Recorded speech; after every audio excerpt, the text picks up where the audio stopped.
Hey, hey, hey, hey. Hey, Miss Shirley, how are you? Of Sinful Valentine or of Max?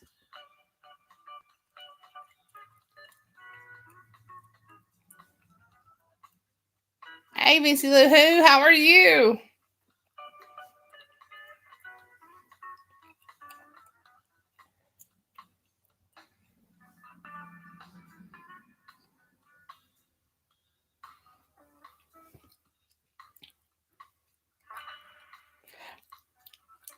Tonight's book.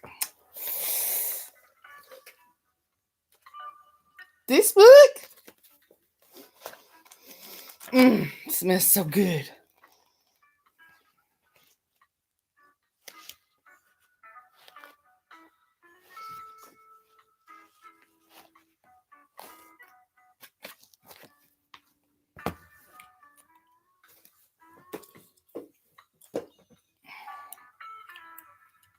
I know it's so hot. Arrgh.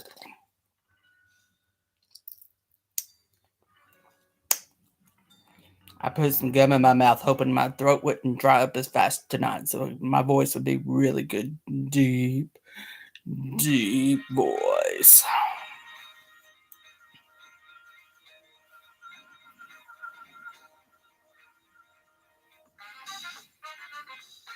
How's the music?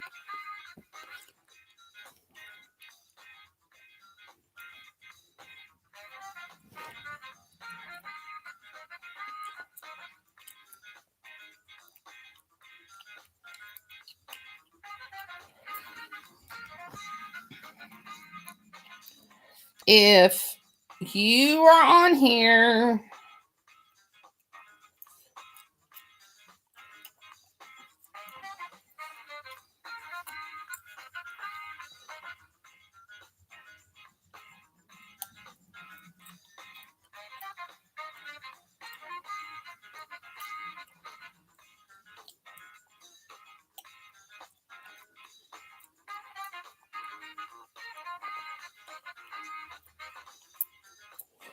okay. You're on here and you okay, good. And you are having a hard time finding chat. Lord, I know my voice is up here now. See? Tap one time. And there's your chat.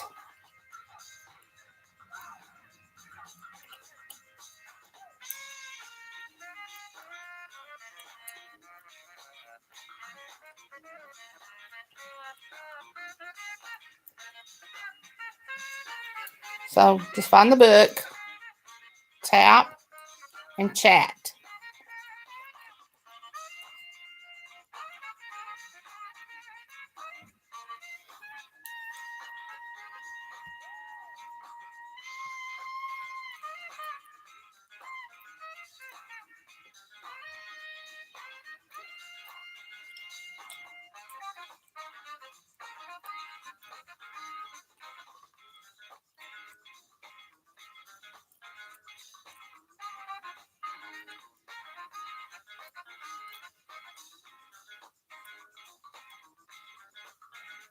My neighbor found some of the chicken eggs. My chickens are laying eggs all over the yard for some reason. I got some young hens. Oh no. They're laying eggs everywhere.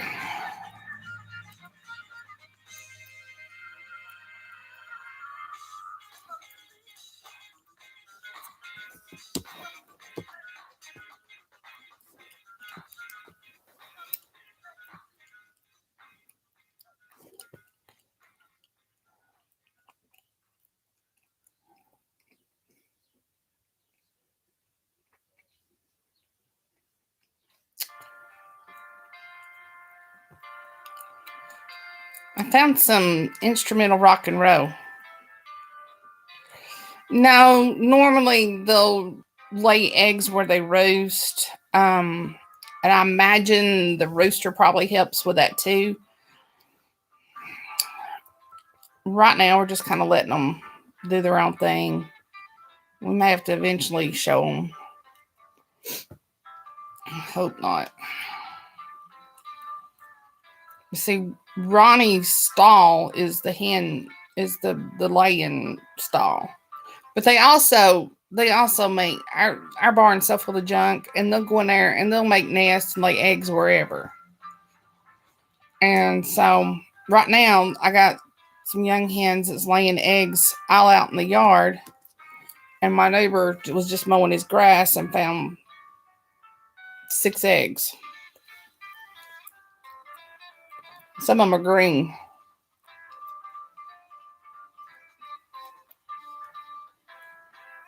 Green color anyway, so yes. See if I can find Quinn.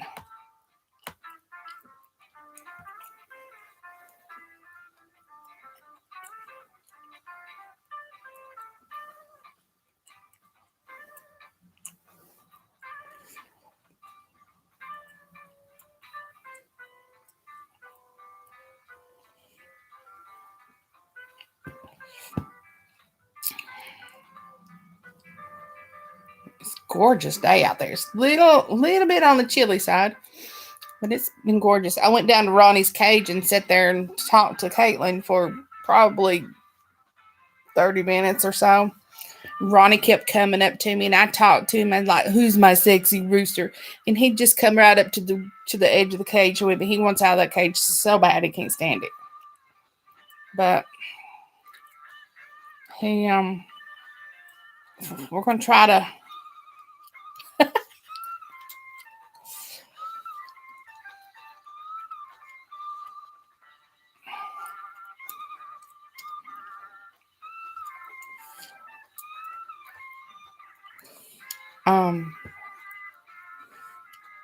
we're gonna try it for 30 days and see. So I'm hoping.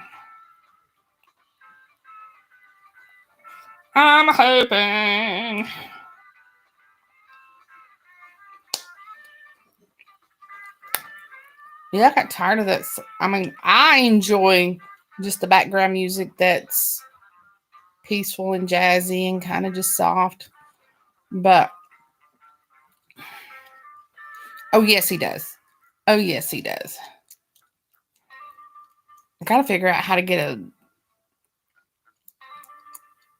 some dirt in there to him though. Damn, I might have to get up early in the morning.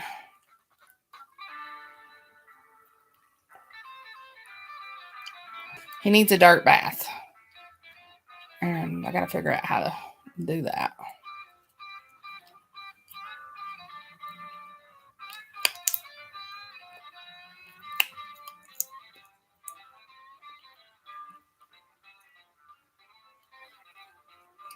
Got to figure out how to do that and him not spill it and be able to get into it without hurting his leg.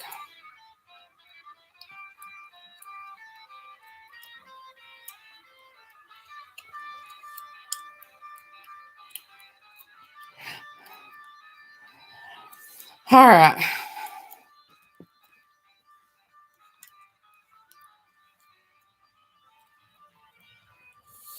I'm talking to the author, so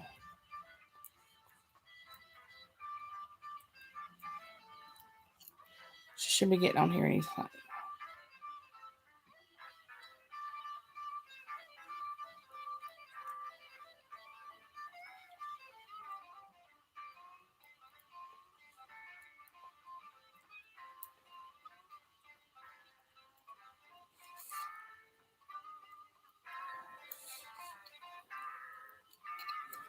Okay, she should be getting on here anytime now.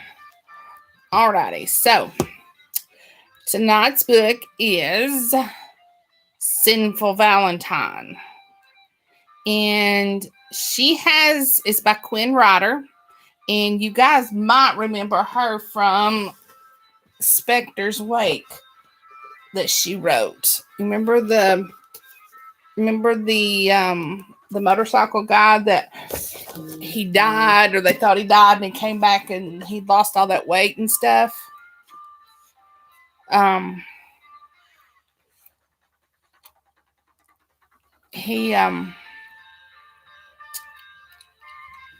She's the same author that did that. And I don't have Spotify. She has a link in the book on the electronic version, the ebook, to the book playlist. I don't have Spotify on here. Plus, I don't like to read with words to songs in the background because the words of the song gets mixed up with my words. So, but yeah, so in my place, I went to YouTube Music and I pulled up rock and roll or classic rock instrumental. Figured it might be kind of good. So, alrighty, let's get started. Quinn, you doing better, baby girl? Can't wait to read this. Okay. And you got my message about starting at the beginning, right? Did you see that? I'm going to have to start at the beginning because chapters that you wanted me to read, 3 and 4, they won't take me but about 15 minutes to read those. So, honey, it'll be a year Friday since I had my gallbladder took out. And last night, I couldn't hardly lay down for my stomach hurting. So, I feel your pain. Vincey's got stomach issues. She feels your pain. So, Miss Shirley, she's just perfect. So, we don't have to worry about that. Ori, aka Nina, will drop in and out. She's also got another event going on with one of her authors. She's having a PA at tonight. So, she'll be in and out. And I'm sure Jackie will drop in too. So, let me go ahead and get started here. So, my thumb caressed the stack of bills the man in the pressed suit threw down on the bed. His request wasn't one I was used to. Most people hired me for my skills at cleaning up loose ends. This man had a completely different idea of what I was useful for.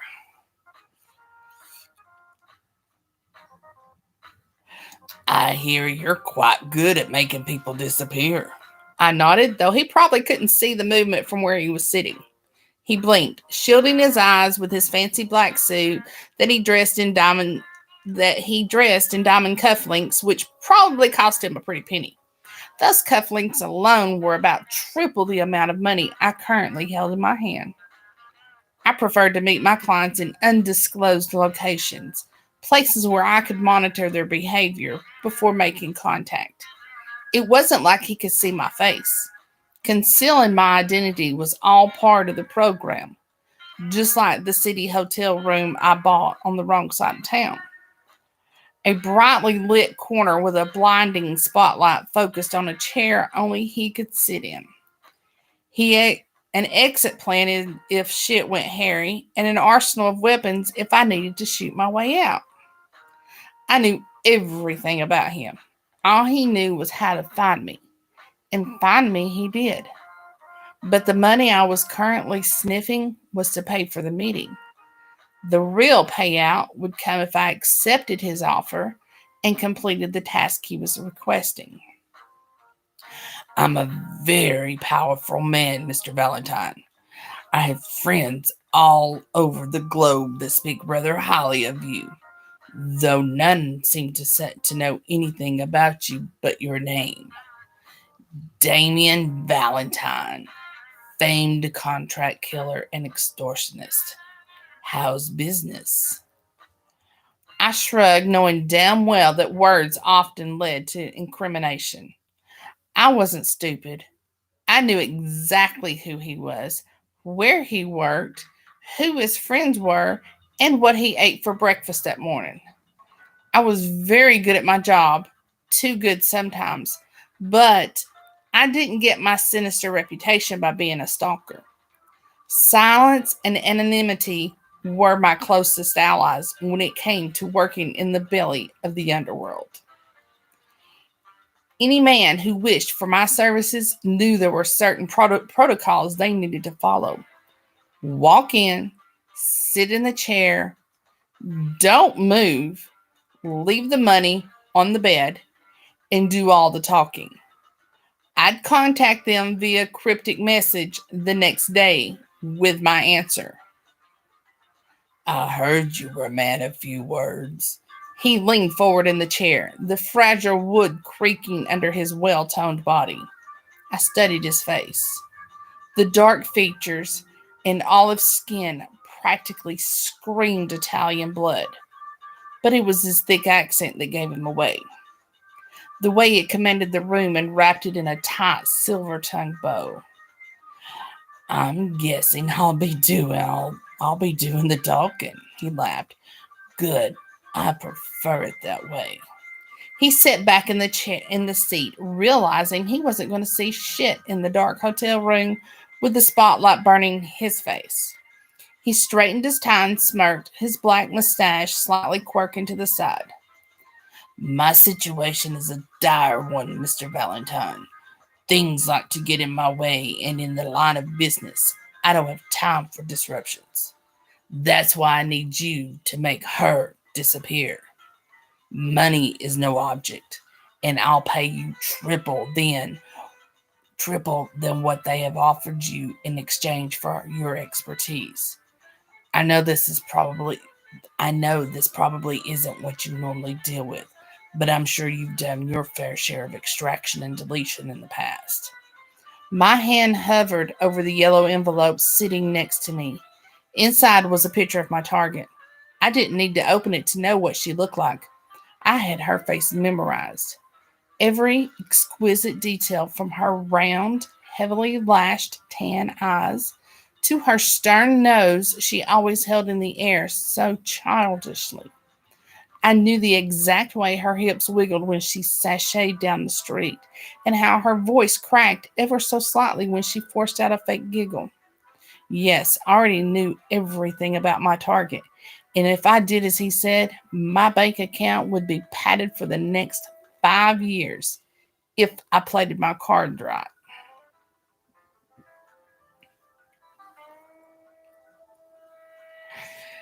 This is very important, Mr. Valentine. Her disappearance and kidnapping must go exactly as planned. She needs to be eradicated from existence. Chain her up if you have to. But if you don't get to her first, there are others out there looking for her who won't have any problem ransoming her off to the highest bidder. She's quite special, and I intend on collecting that money myself. The price for Nerissa Carmichael's head is worth its weight in gold, and I plan on sharing the gold directly with you, my friend. The sad part was, he wasn't the first man to come to me about Nerissa Carmichael, and from the other two meetings I had this week about her, I knew he probably wouldn't be the last. When word got out that Giovanni Morelli had a secret 21-year-old daughter, the other mob bosses and cartel leaders around New York practically jerked off to the news. Now they all wanted a piece of her, knowing damn well that she was the key to earning the Morelli fortune. Whether it be by marrying her off to one of their fucked up sons, killing her out of revenge, or, like this man wanted, holding her for ransom at top dollar, Nerissa Carmichael was worth the entire Morelli fortune to her father. I had no doubt that Giovanni was doing everything he could to protect her from his enemies, now that his secret offspring wasn't such a secret anymore. But he was only one man, and his reach, while large in size, still had a lot of holes and kinks that could crumble his empire and burn it to the ground if he wasn't careful. I tapped my glass, signal, signaling.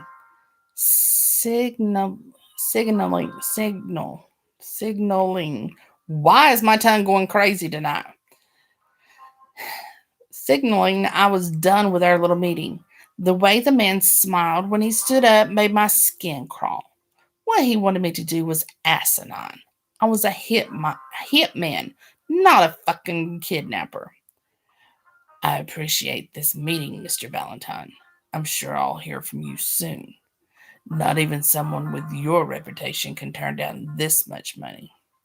For emphasis, he threw down another stack of bills onto the bed. We went 10 minutes over our discussed meeting time. There's another 10 grand there, 1 grand for each minute we went over. Buy yourself something pretty. He chuckled as he walked out the door. The second the door closed, my back bristled. Narissa had no fucking clue what was about to happen to her. And by this time tomorrow, I'd have another crime to add to the list of sins on my resume. Kidnapping. Chapter 1. Narissa. What about him? My best friend Jasmine giggled as she took a sip from her neon green drink. The bartender called it toxic waste, and my friend had enough of them to be wasted for weeks. Ooh, it just sounds like it has Jägermeister in it. Ooh. I stared at the man standing by the bar. He had a pretty face, but the button-up shirt he wore left nothing to the imagination. His gut spilled over his belt, and it looked like he hadn't been to the gym in months. Too fat. Seriously? His face is a work of art. It was true. He did have a pretty face. But dimples and golden locks did nothing for me. Hell, I wasn't even sure what my type was anymore now that I was of age to marry. I yawned. We had to mention yawn, didn't we? So I had done it all night. I yawned, using my hand to cover it up as I leaned back in the booth. The club may have been packed full of handsome men and beautiful women, but not a single person in here was good enough to date me. That was the hard part about being a Carmichael. Status was everything, and the people I choose to date have to be of a certain caliber, a caliber my father would approve of, which he never did. Okay, what about him? She asked, pointing to a handsome redhead standing close by. I looked him up and down, and when he caught my roving eye, he winked. Ugh, no way. He winked at me. Hard pass. What's wrong with winking? Oh, God, wink at me from across the room, and I will wet my pants. Jasmine scrunched up her nose at me. Everything. Silent flirting is the worst. I rolled my eyes at him when the man caught my gaze again and went back to sipping my mimosa. When I saw him take a daring step toward our table, I was done. Can we get out of here, Jazzy? I'm suddenly not feeling it. I rose to my feet, not even glancing the handsome redhead's way as I walked past him. Oh gosh, I just had a flash of Kaylin Hughes. Ugh, redhead. The second I brushed him off, he called me a bitch.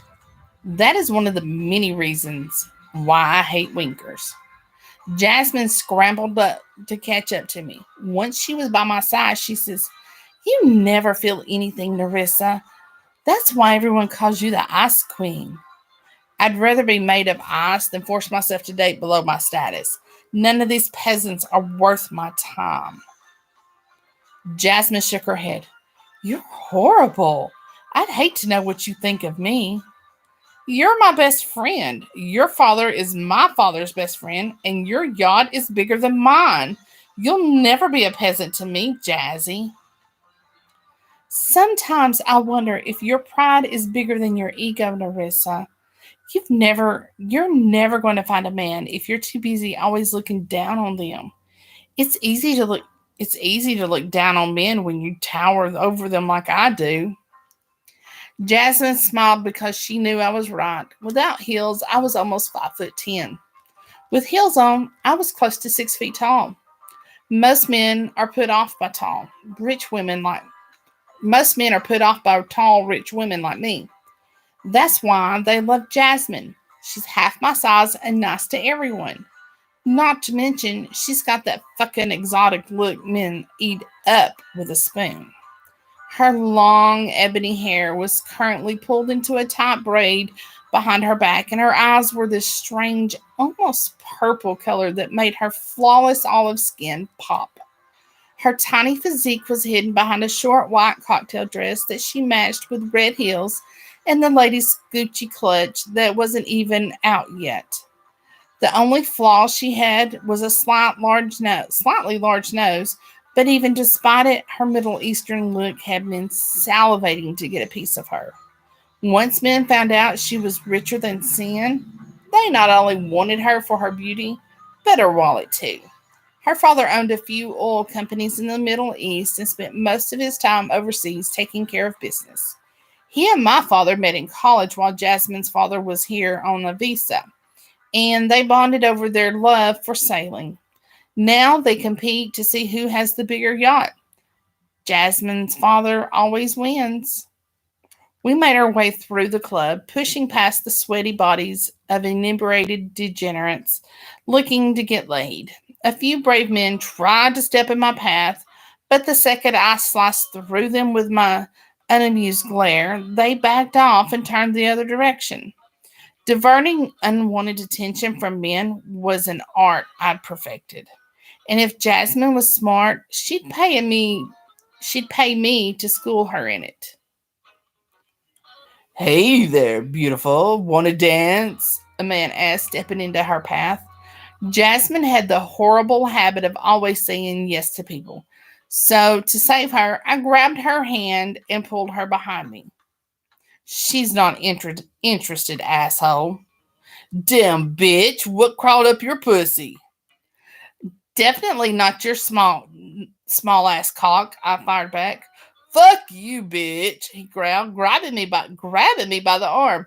What the fuck did you say about my cock? His fingers dug into the flesh of my arms, indenting my skin with forceful, dominating grasp. I said it was small. Now get your filthy hands off me. He grabbed my waist and pulled me in close.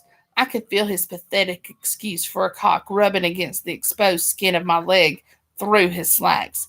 He definitely wasn't small, but I also didn't need his slimy hands all over me. Feel that, bitch? Does that feel fucking small to you? I'm gonna stick my dick up in that stuck up pussy of yours, and when I'm done, I'm gonna shove it up your ass to knock out that stick you got wedged up there. I could smell the alcohol on his breath as he spoke, and when I felt him lick my cheek, I suddenly felt more vulnerable than I ever had before. Why does everybody wait till I get on here?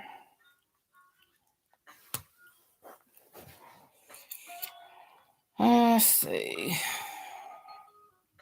I tried to wiggle out of his grasp, but the fucker wouldn't let me go.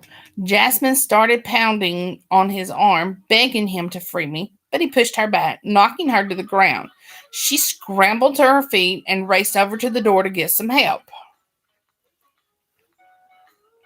Hey, Vicky.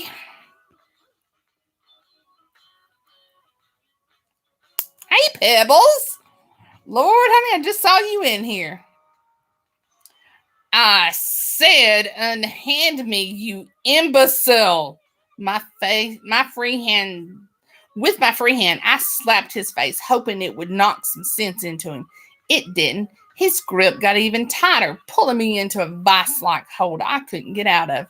He ground his cock even harder into my leg, pretending like we were dirty dancing in the middle of the dance floor, instead of the blatant molestation that was going on.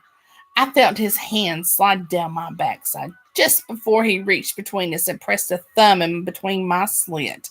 I tried to grab his hand, but the hold he had on me was suffocating and I could barely move.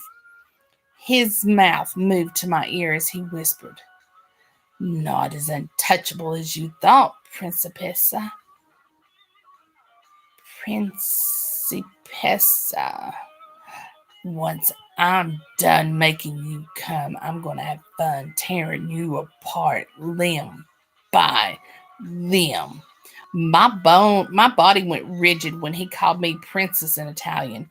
Only one person ever called me that, and that was my Uncle Giovanni. Hearing my uncle's nickname for me fall from this bastard's lip before threatening to kill me tainted the nickname in a way I never knew possible. "Help!" I screamed. "Someone help me, please!" I could see Jasmine and a security guard hurrying towards us, and the few people who were close enough to me to hear cries for help were too drunk to care. I couldn't believe this was happening. I was in the middle of a crowded club, and not a single patron would move to help me. This guy was going to get around more bases in 2 minutes with me than any man had in years. The thought alone made me feel icky and gross. And just when I felt his slimy fingers start to move the fabric of my underwear to the side, and all my dreams of staying a virgin for my future husband started to fade from my mind, someone's hand shot in between us, pulling it violently away from my crotch. "She said, let go," a commanding voice bellowed. I could barely see my savior through the strobing lights of the club. He was dressed in all black from head to toe and wore a black baseball cap that covered most of his face. I was about to thank him for his help until I saw what happened next. Watching in horror, my eyes widened as the same hand that the fucker just tried to fill me up with got snapped in two, hanging limply from his wrist like a rag doll. My attacker screamed in agony right before my savior repeated the motion with his second hand. "Thou shalt not touch a lady without her permission," the strange man's voice boomed.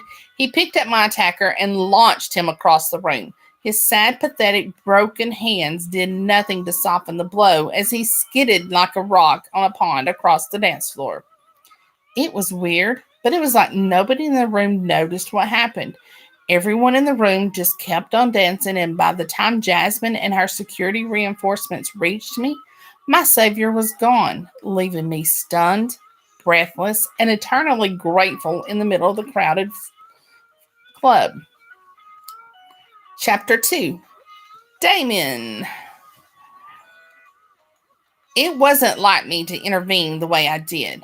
Observation and anonymity were my closest allies when it came to following around my targets. For the last 3 days, I watched her every move, analyzing her daily routines until I had them embedded in my memory. I knew where she lived, how she slept, what she ate for each meal, and where she went every day. I learned quickly that the infamous secret daughter of Giovanni Morelli had no clue where she came from. She didn't walk around like the daughter of a mobster. She walked like a woman who thought she was untouchable and better than everyone around her. A girl of that caliber deserved to be knocked down a few pegs. And despite the detailed instructions my employer left me on how he wanted me to dispose of her, I couldn't help the ache in my cock every time I looked her way. Nerissa Carmichael was a goddess sent down from heaven, and it was obvious she knew how good she looked with the way her nose upturned at anyone she felt beneath her. The way she handled herself in the club was an obvious nod to being raised with a silver spoon shoved down her throat. She didn't seem to care about how she treated others. She spoke with blatant disregard to anyone and everyone who she felt was beneath her. They were a, there were a few men who were brave enough to try to approach her, but all of them were brushed off like they were nothing more than flies she was eager to swat away. Her long, gorgeous legs, deep brown eyes, and long, silky black hair were like magnets to every dick within a radius, and attract men she did, including the beast that was currently on a mission to hunt her down. Her arrogance and pride were going to get her in trouble, especially now that the underworld knew who she belonged to. In her eyes, she was only the daughter of a successful businessman and socialite, but in the underbelly, she was nothing but dollar signs and fuckable pussy to those who wished for her father's power. 5 different organizations contacted me for my services. Their request ranging from extortion and blackmail to murder and eradication. It's funny that the highest bidder ended up being the most vindictive of all. His request especially cruel and formidable, even for someone like me. There hadn't been a job too dastardly for me to complete in the past, but for some reason, this one chilled me to the bone.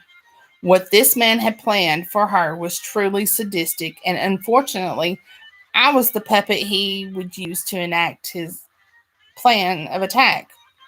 If I had my way, I would have snagged Narissa after she left the club, but I didn't anticipate the famous blood skinner getting to her first. Narissa's bounty must have reached a pretty penny to bring that sick bastard out of the retirement. And the second I saw his slimy hands reach up under her skirt to cop a feel, I snapped, detaching his wrist from his arms in two fast moves.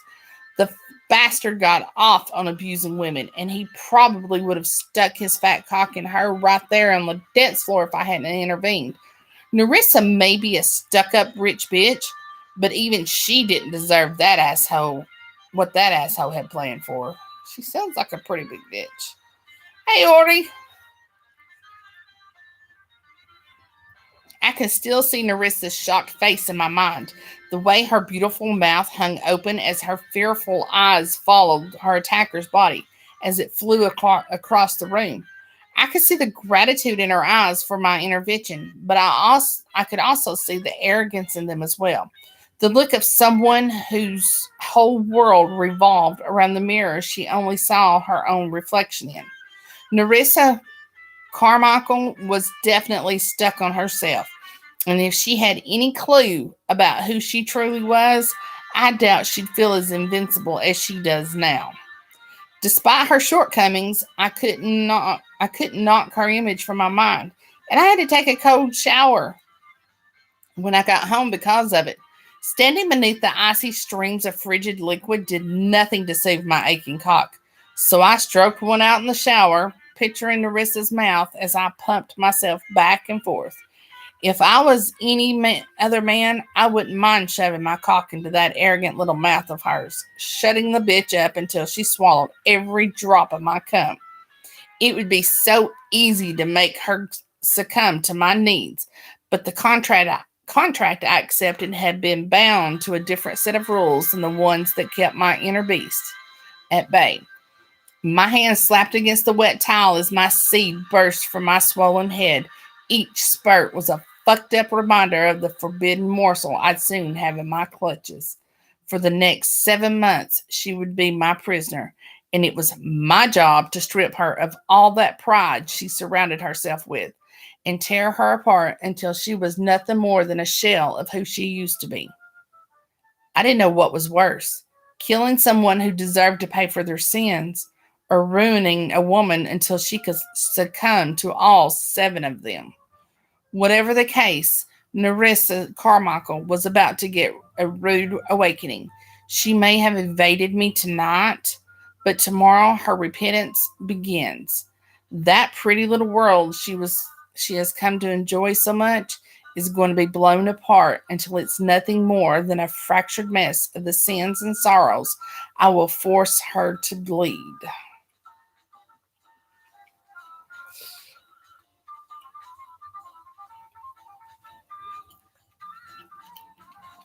So,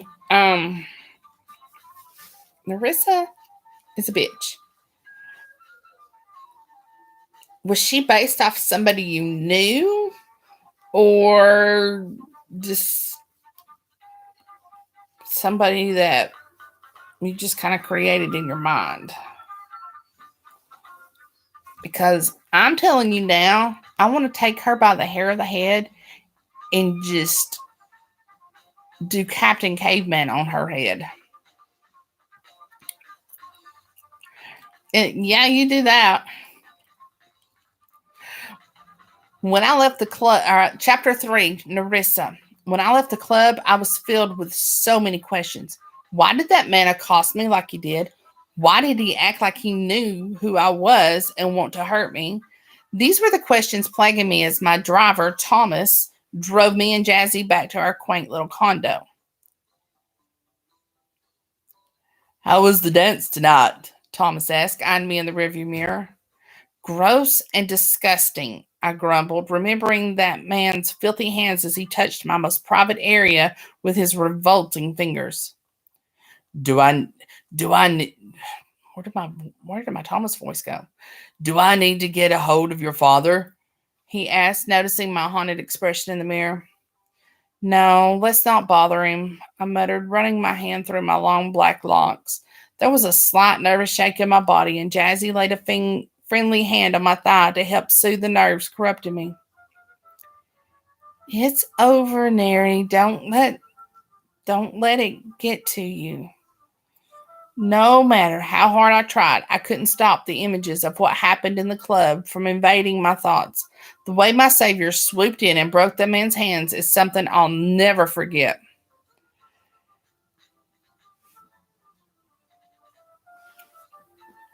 I'm liking it. I just didn't know who the bitch was.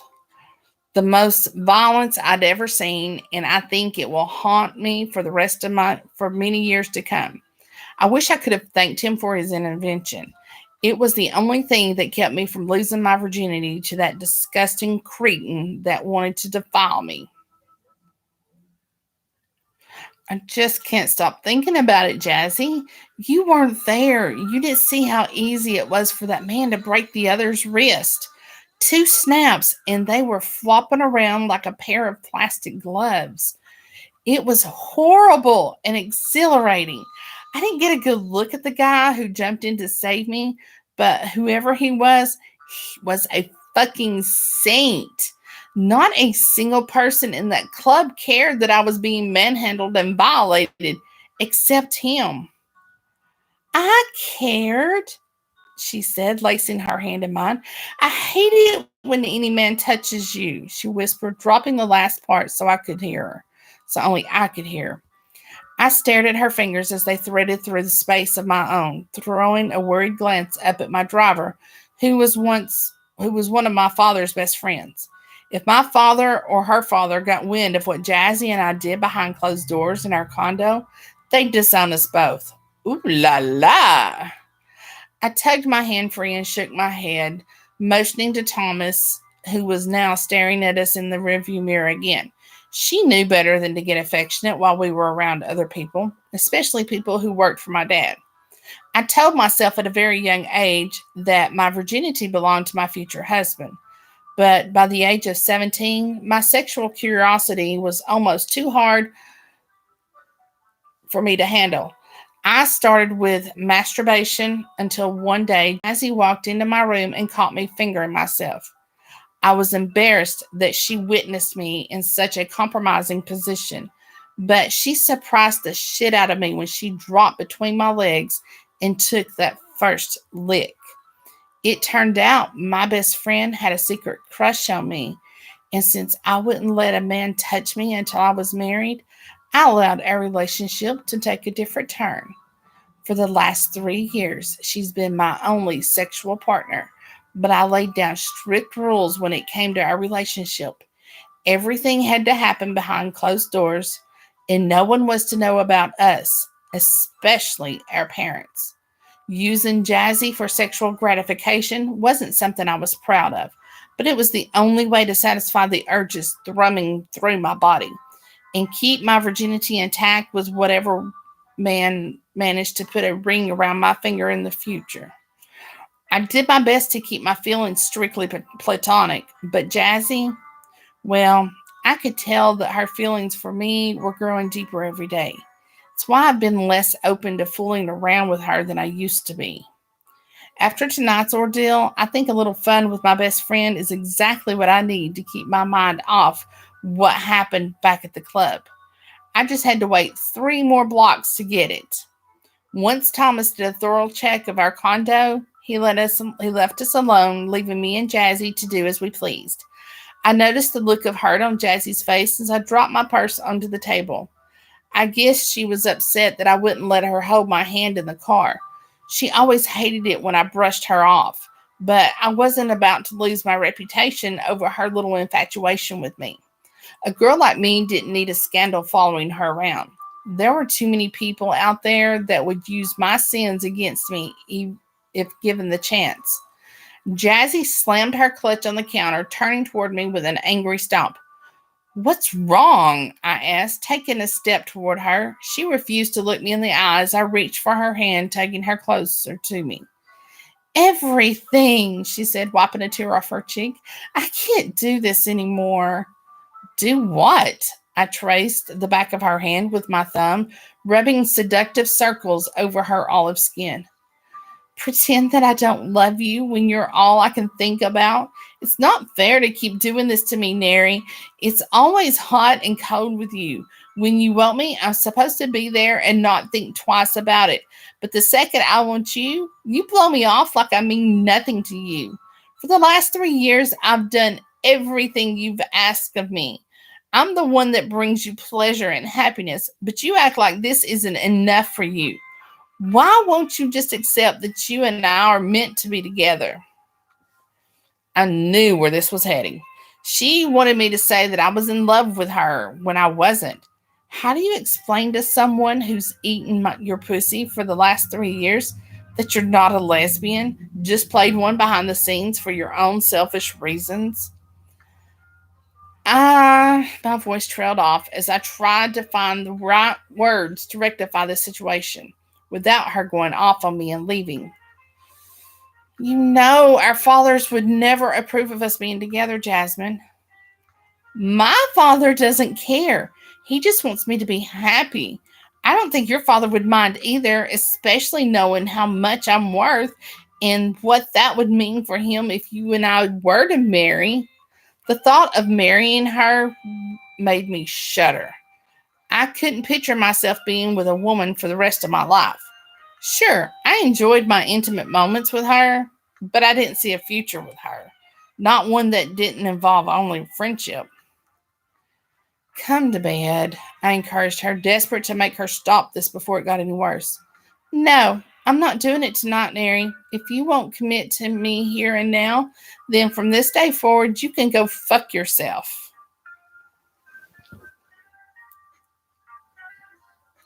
The thought of losing my only sexual companion scared the shit out of me, and for my own selfish reasons, I did the only thing I could do in that moment.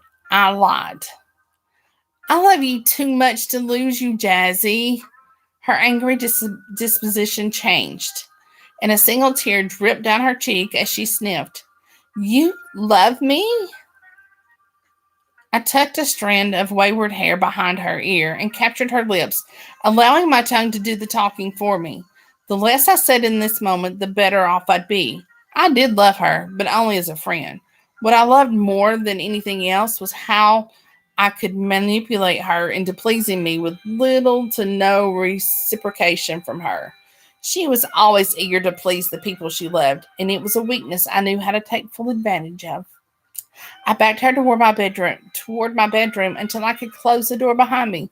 The second the door was closed, I forced her to her knees, bringing her face flush with my needy pussy.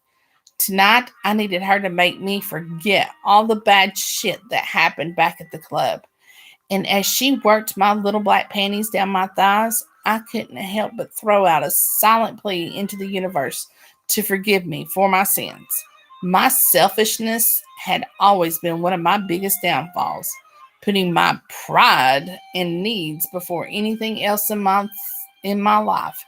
I'd always been given everything I ever wanted, and as my sexual partner eagerly took her position between my legs, looking up at me with those eyes of devotion, I didn't feel an ounce of guilt for what I was doing. If she was going to be gullible enough to fall for my bullshit, then that was on her. Right now, the only thing that mattered was forgetting everything that happened back at the club and greedily take from Jazzy what only she could give me that moment: sexual satisfaction. All right, chapter 4. Greed. I stood outside her window watching as she greedily took pleasure from her companion. While observing them in the club, I noticed her friend's adoring eyes as she pretended not to be in love with Nerissa in front of others. Now those same eyes were smashed between her best friend's thighs, eating her pussy like she'd done it a million times before. From the look on Nerissa's face, I'd say she was only in it for the pleasure. There wasn't a shred of love or compassion in her eyes, just greed and self preservation. It was obvious that Nerissa only cared about herself, and she did her best to keep her indiscretions safely tucked away behind closed doors. How would they feel if they knew they had an audience watching them from the fire escape? Would she be guiding her best friend's pretty little head along the slit of her pussy if she knew my evil eyes were staring at them through a cracked curtain covering her third-story window? My cock ached with need when I observed the two girls undress and move into their shared bed. Nerissa did nothing but take, and it was obvious her friend was all about giving. My eyes couldn't look away as I ogled their intimacy with jealous rage. The strange emotion left me confused and even angrier the more I watched Nerissa selfishly use her best friend. I wanted to teach her a lesson, punishing her for the deadly sins she used and abused like old worn clay. A girl like Nerissa was obvious to the world around her, unaware of the torment she put people through, and the evil ones that wished to ruin her. This was supposed to be a contract of necessity, but after days of observing my beautiful mark, I knew that in order to fulfill my employer's strange request, I was going to have to make her pay for the sins she refused to acknowledge, and break her until she submitted only to me. After her best friend was done pleasing her, Nerissa gave her a few fake kisses. Then she feigned a headache, rolled over in bed, and left her friend unsatisfied and brimming with salty tears. It broke my heart to watch her. The realization she'd been used was evident in every tear she silently cried, while her lover pretended to be asleep. As Nerissa drifted off into a peaceful slumber, I watched her best friend crawl out of bed and move into another room. Tonight, Nerissa would sleep alone. The large bed she slept in was left as cold and empty as her conceited heart. I followed Nerissa for her run the next morning, watching the debutante flaunt her perky little ass through Central Park and over to a coffee shop 4 blocks from her expensive apartment. She sat at one of the tables, sipping on a cup of coffee, which she took with 3 shots of cream, 2 lumps of sugar, and a touch of mint. She held in her hand the latest Wall Street Journal, but I could tell her reading choice was all for show. She barely looked at it since sitting down as she waited for whoever was meeting her, and the newspaper was a shield to keep people from approaching her.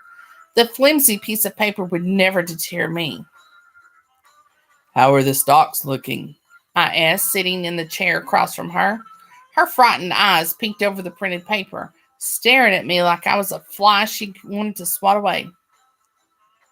"Do you always sit down at tables you haven't been invited to?" she asked. Her snooty tone did nothing but harden my cock. I didn't answer her. Instead, I flagged over the server to the table, a cute little blonde named Francie that I fucked a few days ago. She smiled when she saw me, her face flushing over the memories of our brief but glorious encounter. I could tell when I met her that she would make a great submissive, and since I couldn't touch Nerissa, I used Francie as a way to circumvent my filthy desires until they were satisfied and fulfilled. "It's you," she whispered, her voice coming out in a hoarse croak. My stern eyes caught hers and reprimanded her in silence for looking me in the eye. She bowed her head in submission. "What can I get you, master?" Her eyes never reached mine again. She still had the bruises on her wrists from the straps I used to tie her to my bed, her knees still red and raw from the hours she spent on the floor waiting for my commands. "Coffee, black." It was only 2 words, but I already had Francie wrapped around my finger, and through my peripheral vision, I saw Nerissa watching us with piqued interest. The second Francie scampered away, she turned to me. "Master, what are you, some kind of fucked up bearded Christian Grey?" I smirked, knowing damn well someone like her would never be caught dead reading a book that racy. She probably hadn't even watched the movie. She was too proper to watch mommy porn. Well, I didn't answer her. When I didn't answer her, she got angry. Well, are you going to talk to me or not? I'm meeting someone here and you're wasting my time. I stared at my watch, noting that whoever she was meeting was already late by 15 minutes. Time is a precious commodity most people take for granted, I said in code, my husky voice only luring her in. Her eyes widened when she realized she heard that same voice before. Are you the guy that stepped in and broke that other man's hands for touching me? Sin should not go unpunished. A man like that would poison that delicate flower tucked between your silky legs. Her cheeks slightly turned pink, but it faded quickly when Francie returned to our table. The coffee shop's outside terrace was empty except for our table, and the street was eerily quiet for being nearly 10 in the morning. Francie kept her head down as she placed the coffee cup on the table. I noticed Nerissa staring at Francie with disgust, her pointed nose looking down on my little submissive like she was the most vile thing she'd ever seen. Francie stole a brief glance Nerissa's way when she cleared her throat, almost as if she was warning Francie to go away. Behind her conceitedness was blind jealousy, and when I grabbed Francie's hand, tugged her down onto my lap, and claimed her mouth as my own personal property, I noted the princess's back straighten and her jaw slightly clench. Ew, get a room, she growled. And we were in the darkest corner of the outside terrace, tucked behind a few ferns and away from the windows of the shop inside. Nobody would notice us if they weren't looking, so I decided to use the concealment to my advantage, giving the princess a taste of her own medicine. I turned Francie around, grabbing her chin so she was looking me in the eye. The desire and need to please me was evident in her fearful gaze. In that moment, she didn't care if my actions got her fired. She just wanted to please me.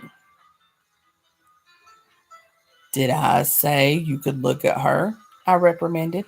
When Francie didn't immediately answer, I grabbed her tits, pulling on the nipples until she cried out in pain.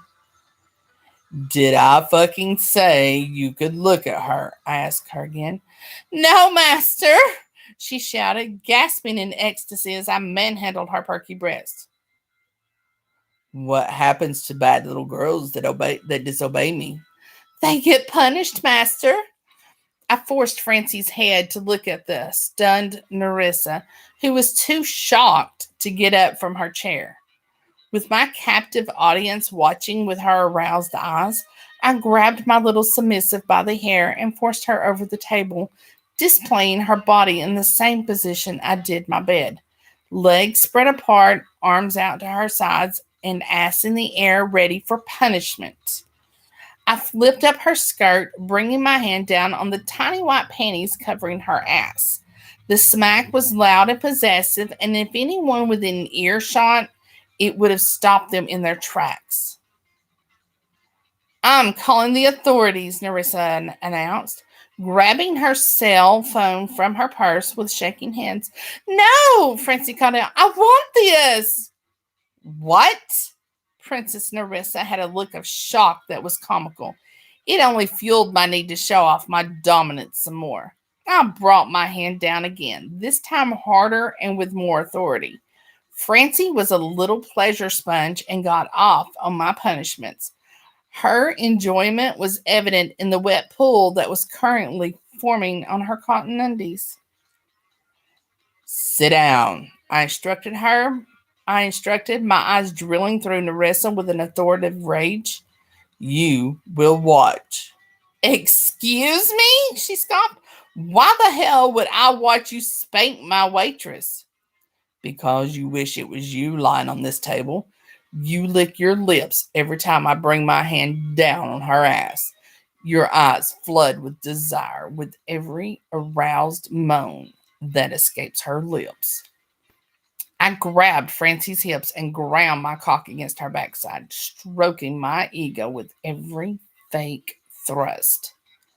I do not. You can't force me to watch this.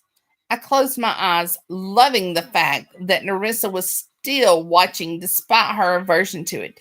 Anybody could walk out right now and discover what was happening. But I didn't care. Exhibitionism was an art form most people scoffed at. Not me. I love exhibitionism. I live for this shit. Amen, brother. I am your girl. Francie moaned, enjoying the attention I was giving her. And when I opened my eyes, expecting to see Narissa still standing there, she was gone. Maybe I went a little overboard for our second meeting. Guess she couldn't handle as much as I thought she could. Well, that little minx had no idea we'll be seeing each other again very soon. Her little play toy's life depended on it. Booyah! The end for tonight. So that gets you all the way up to chapter. So this book is on KU and it's $2.99.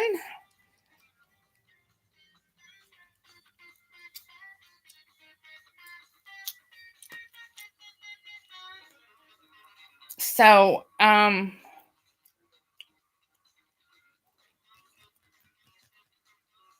expect you guys to go get it. Ooh, Miss Pebbles, don't you know it? And one that is an exhibitionist on top of that. Yes, please.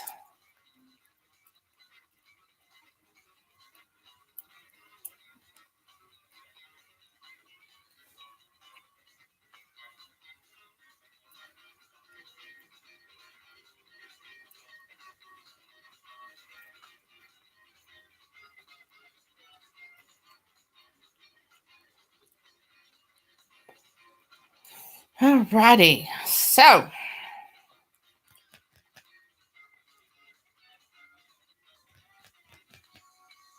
you're more than welcome. Thank you for giving me the honor of reading it. I love it. Love, love, love, love, love.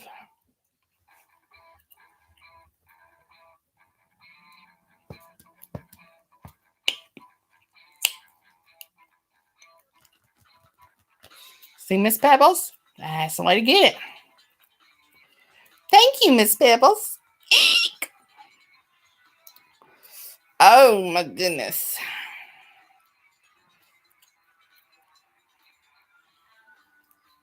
Miss Shirley, you just found yourself a second book to read after Max.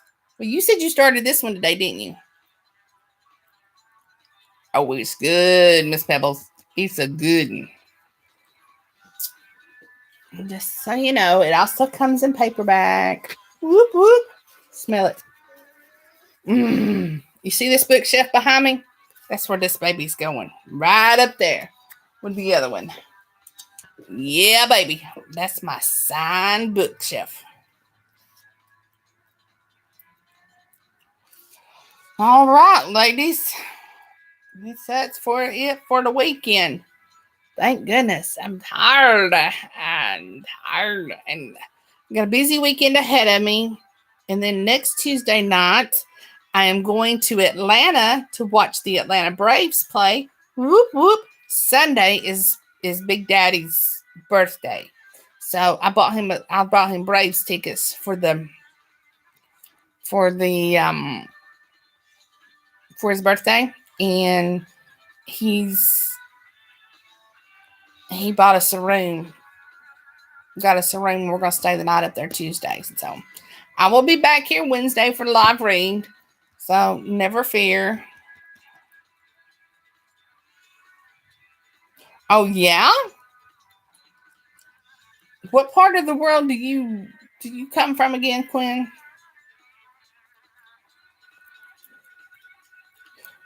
I've been to Turner Field. I have not been to the Truist Park. Started off SunTrust Park. Now they've changed it to Truist Park. I've not been there yet. But Miss Pebbles, I have been vaccinated. Both of us have been vaccinated, so hopefully we'll be safe that way. But they're only allowing 50% into the stadium right now. And so, okay, I thought you were. I couldn't remember. Oh, wow. And you went to one in Atlanta. That's pretty cool. But they're only allowing 50% into the stadium. And during the week, they've probably only had probably only had a fourth of the people come in. Like less than 10,000 people are coming in there. And this stadium is huge. So, yeah. I'm hoping to see my hero there because he's now a hitting coach, and he has been spotted sitting in the stands, and I'm hoping I got in a good area to see him from. But do you guys see that jersey right there?